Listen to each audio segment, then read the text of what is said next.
Inilah jejak petualangan tim Ipagap Aceh menuju air terjun Teumbo dengan menelusuri bukit-bukit dan tebing-tebing dan juga hutan belantara yang ada di Ket Panglima, Simpo, Bireuen. Inilah penampakan Gunung Terjun dengan ketinggian 1.500 meter dari permukaan laut. Ketinggian ini merupakan hal yang sangat luar biasa untuk melakukan penjelajahan, pendakian, dan juga penelusuran. Penampakan pohon-pohon besar yang ada di dalam pegunungan Simpo, Bireuen ini merupakan pernak-pernik keindahan alam sebelum kita sampai ke air terjun Teumbo. Terpaksa kami harus mencari jalan untuk mendaki pegunungan supaya sampai ke tujuan, yaitu ke air terjun Teumbo, Bireuen. Inilah menelusuri keajaiban alam yang ada di Bireuen. Bireuen, kota perjuangan dan juga kota wisata tersembunyi dan juga surga alam tersembunyi seperti ini. Tempat ini belum pernah dan jarang sekali dijamah oleh orang lain. Tempat ini soyogianya masih masih sangat alami, merupakan sebuah naturalisme, sebuah eksotisme, sebuah artistik pemandangan yang sangat luar biasa dan terpukau mata kita memandangnya. Islam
bisa berlama-lama di tempat ini.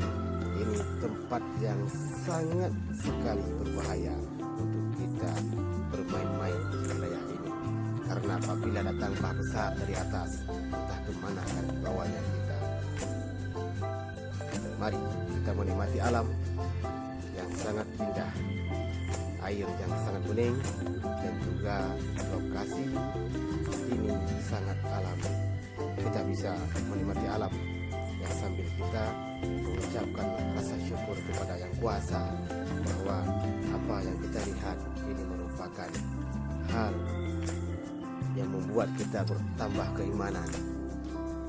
Bagaimana batu-batu besar ini sudah menjadi sebuah pemandangan yang sangat indah untuk kita nikmati. Inilah kondisi di mana ada tempat untuk kita bermain yang macam lapangan begitu. Saudaraku, ini penampakan yang sebenarnya air terjun Teumbo, air terjun 5 jari tangan manusia. Bireuen adalah kita. Bireuen jaya selalu. Bireuen, amin ya Allah.